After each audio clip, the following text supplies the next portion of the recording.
Hello दोस्तों मैंने just अभी जियो सिनेमा पर क्रैकडाउन का सीज़न 2 देखकर कंप्लीट किया। मैंने सारे के सारे एपिसोड देख लिए एंड मैं आपको पहले ही क्लियर कर दूं कि ये शो कंक्लूड नहीं किया गया। इसका सीज़न 3 भी आना है, आएगा। मुझे नहीं पता कब आएगा, लेकिन अधूरा छोड़ा गया है इसे। एंड आखिर में जो ट्विस्ट एंड टर्न आते हैं, जो 8th एपिसोड में आखिर में जो ट्विस्ट एंड टर्न आए, वो थोड़ी शॉकिंग सरप्राइजिंग थे एंड अगले सीजन के लिए आपको काफ़ी ज़्यादा एक्साइट भी कर सकते हैं, ऐसा मैं कह पाऊँगा। तो वो ट्विस्ट एंड टर्न कुछ अच्छे थे, लेकिन यार उससे पहले पहले 4 एपिसोड तक शो में यार कुछ भी नहीं हो रहा था। मतलब टू बी ऑनेस्ट, मैं फर्स्ट एपिसोड को देखने के बाद कुछ ज़्यादा एक्साइटेड नहीं था इस शो के लिए, इस सीज़न 2 के लिए, क्योंकि फर्स्ट एपिसोड में मुझे कुछ भी उतना खास देखने को नहीं मिला। एंड सबसे एक चीज़ यहाँ पर और है, ये शो बार बार एक जगह से दूसरी जगह पे जंप करता है, जो यार काफ़ी एनोइंग सा लगता है, थोड़ा इरिटेटिंग सा लगता है यार, उतना अच्छा नहीं लगता। मतलब बार बार एक एक मिनट के अंदर 2-3 बार ये जंप करता है एक जगह से दूसरी जगह। कभी पाकिस्तान पहुंचता है, कभी इंडिया पहुंचता है, कभी अफगानिस्तान पहुंचता है एंड कभी क्वेटा, कभी कहीं कहीं कहीं कभी कहीं। तो इस तरह से ये जंप करता रहता है, जो चीज़ यार काफ़ी एनोइंग लगी मुझे ज़रा भी पसंद नहीं आई। एंड स्टोरी के नाम पर, राइटिंग के नाम पर, ट्रीटमेंट के नाम पर कोई एंगेजिंग हो, कुछ इंटरेस्टिंग हो, ऐसा कुछ भी नहीं था। पहले 4 एपिसोड तक कुछ भी नहीं था। मतलब कहानी कहाँ जा रही है, किस दिशा में जा रही है, ट्रैक इसका क्या है, प्लॉट क्या है, कॉन्सेप्ट क्या है, स्टोरी लाइन क्या है, क्यों हो रहा है, क्या हो रहा है, कुछ भी आपको समझ ही नहीं आएगा। मतलब कहानी किस दिशा में जा रही है, कोई दिशा ही समझ नहीं आती, कोई ट्रैक ही समझ नहीं आता।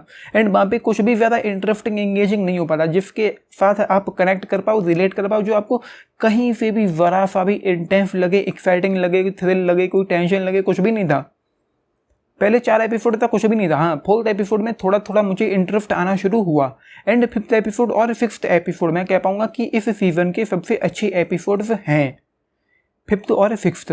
स्पेशली 6th एपिसोड पूरी तरह से आपको कहीं ना कहीं पूरी तरह से हुक एंड बुक करके, एंगेज करके, थोड़ा बहुत नहीं, काफ़ी ज़्यादा एक्साइट भी करता है, थोड़ा बहुत थ्रिल कर सकता है, टेंशन हो सकती है।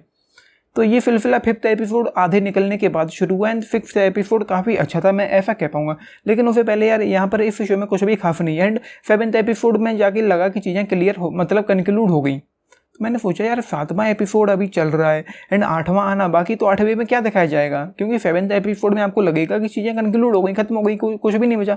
लेकिन फिर शो पास्ट में गया, उसके बारे में हमें पता चला फ्रेडी दारूवाला के कैरेक्टर के बारे में। एंड उसके बाद चीज़ें यार 7th एपिसोड के अंत में क्लियर हो पाई कि एक्चुअली ये शो क्यों है, किस बारे में। एंड क्लियर नहीं हो पाई, मतलब थोड़ा समझ में आया कि ये क्या था। एंड 8th एपिसोड में जाके क्लियर हो पाया कि ये लोग करना क्या चाहते थे। एंड स्टोरी लाइन भाई साहब यूँ है कि सीजन 1 के ख़त्म होने के बाद वो जो प्लेन हाईजैक हुआ था या गायब हुआ था या लापता हुआ था, वो पता नहीं कहाँ जाके पहुँचा। मतलब मैं आपको पता नहीं बता देना चाहिए कि वो अफगानिस्तान जाके पहुँचा। अबू का जो कैरेक्टर है यहाँ पर, अबू खलील का जो कैरेक्टर है यहाँ पर, उसके पास जाके पहुँचता है। वो इन जो 80 मुसाफिर थे उनको बंधक बनाता है, फिर अपनी डिमांड रखता है। वो भी क्लियरली नहीं रखता कि वो उसको क्या चाहिए। मतलब वो बहला फुसला मतलब कुछ और ही कहने की कोशिश करता है कि उनको ये चाहिए बदले में। एंड वो भी, उसका भी कोई बुक क्लियर नहीं था कि उसको ये चाहिए, वो बस टाइम मांग रहा था अपने लिए, समय वो चाहिए था उसको। एंड उसके बाद यार मतलब स्टोरी लाइन के नाम पर कुछ भी समझ नहीं आता। एंड उसके अलावा यहाँ पर और भी कुछ चीज़ें चल रही होती हैं, वो लोग ढूंढते रहते हैं कि पहले तो कि उन जो कैरेक्टर हैं जो गायब हुए हैं, जैसे कि उसकी बीबी थी, फौजिया थी, एंड वो थी उसको मौसम मसूद, उसको पहले खोजते रहते हैं जैसे तैसे। फिर उसके बाद वो ये पता करने की कोशिश करते हैं कि उसका मकसद क्या है इस प्लेन को हाईजैक करने का।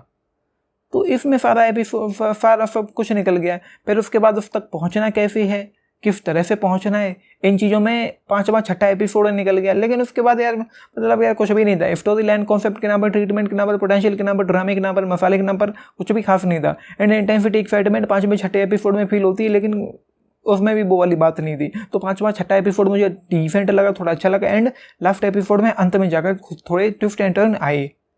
तो ये चल रहा था यहाँ पे। एंड कुछ कैरेक्टर शुरुआत में ऐसे भी थे जो मैं सोच रहा था कि इनको क्यों दिखाया जा रहा है यहाँ पर, इसके दिन पर क्या फालतू का चल रहा है यहाँ पर। एंड एक मशीन थी, कैंसर वाली एक मशीन थी, जिसको पाकिस्तान से किसी ट्रक में जाके वो उठा लिया गया। तो ये सब चल रहा था, मैं समझ नहीं पा रहा था कि ये सब क्या हो रहा है, क्यों हो रहा है, किस दिशा में जा रहा है। तो आखिर में जाकर पत्ते खुल पाए, समझ में आया कि ये सब क्यों है, क्या है, किस लिए है।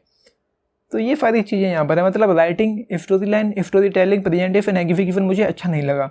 सबसे घटिया चीज़, सबसे एनोइंग चीज़ तो यही थी कि ये शो एक जगह से दूसरी जगह बार बार जंप करता है, ये सबसे ख़राब चीज़ है। और ये चीज़ आपको इस शो में पूरी तरह से इन्वेस्ट नहीं होने देगी, पूरी तरह से आप इसमें कनेक्ट नहीं कर पाओगे, आप कहीं ना कहीं डिस्कनेक्टेड सा फील करोगे। आप ये सोचोगे बस चल रहा है, चलने दो, मैं देख रहा हूँ, देखने दो, आपको मज़ा नहीं आएगा, फील नहीं आएगा कुछ भी अंदर से, ना खुशी होगी ना दुख होगा, एंड ना ही कोई यार वो वाली मूवमेंट है जब आप चीयर कर पाओ, कोई एलिमेंट मूवमेंट ही नहीं है, कोई कुछ भी, कोई फील नहीं आता है इसमें। सबसे बड़ी चीज़ ये है कि यहाँ पर फील नहीं आता, आप पूरी तरह से कनेक्ट नहीं कर पाओगे इस शो की दुनिया में। एंड अबू खलील के कैरेक्टर के बारे में तो मतलब मैं क्या ही कहूँ, वो बंदा रॉकेट लॉन्चर से बच गया, जिस कमरे में वो था वहाँ पे जाके वो बम भरा, एंड वो से भी बच गया, और उसको केवल नुकसान क्या हुआ, केवल उसकी शक्ल बिगड़ गई। वो पूरे शो में मास्क पहन के घूमता रहता है, जो इरिटेटिंग सा, एनोइंग सा लगता है, घटिया सा लगता है। तो ये है भाई इस पूरे शो की राम कथा, ये कहानी सीजन 2 की। तो भाई मुझे कुछ भी खास यहाँ पे कुछ भी बहुत अच्छा, बहुत नया जैसा नहीं लगा। एंड स्टोरी लाइन में भाई बात नहीं है, कॉन्सेप्ट में भाई बात नहीं, उन्होंने अच्छे से लिखा ही नहीं है, तो ये चल रहा है यहाँ पर। तो मुझे कुछ खास अच्छा नहीं लगा सीजन 2। एंड एक्टिंग यार ठीक ठाक ही थी, मतलब जो भी थी ठीक ठाक ही थी। जो कैरेक्टर है यहाँ पर, साकिब सलीम है, श्रेया पिलगांवकर है, मोहम्मद इकबाल, अंकुर भाटिया, वो तारिक था, राजेश तेलंग तो यहाँ पर थे ही नहीं। एंड बाकी के जो दारू वाला का कैरेक्टर है वो तो ठीक ही था, मतलब एक्टिंग भी कोई किसी की भी उतनी ग्रेट नहीं लगी। एंड टोन, जो थीम है, जो वीएफएक्स बहुत ज़्यादा घटिया है, एक्शन सीक्वेंसेस ठीक लगते हैं, उतने भी खास नहीं थे। एंड वीएफएक्स घटिया है, इरिटेटिंग, मतलब आंखों को यार दर्द होने लगे आपकी आंखों में। तो थीम वगैरह ठीक ही थी, उतनी कोई खास नहीं थी। एंड टोन ठीक ही थी, तो यार कुछ भी खास नहीं है यहाँ पे, मतलब आपको कुछ भी बहुत अच्छा देखने को नहीं मिला। सीजन 1 के कंपेरिजन में ये डिसअपॉइंट करता है बहुत ज़्यादा। ये है सीधी इस शो के बारे में सब कुछ क्लियर मैंने आपको बोल दिया। तो फिर भी आप देखना चाहें तो देख लें, लेकिन सीजन 2 में कुछ भी मुझे अच्छा नहीं लगा, कहीं से भी किसी भी एंगल से कुछ भी खास नहीं लगा। So just 2 stars for the season 2 of crack down. And season 3 भी आएगा, अब ये भी हो रहा है, मतलब पहले तो सीजन 2 की कहानी इनके पास कुछ खास नहीं थी, एंड सीजन 3 भी अब आना बाकी है। तो आपने देख लिया है तो लिख के बताना आप लोगों के इस पर क्या टेक है। एंड मुझे तो कुछ खास नहीं लगा, just 2 stars for the season 2 of crack down. आपने देखा, लिख के बताना आप लोगों का इस पर क्या टेक है। एंड नहीं देखा तो स्किप कर दो, छोड़ दो। बाकी लाइक शेयर सब्सक्राइब भी करना चैनल को, वीडियो को। And this is Nitish signing up, thank you.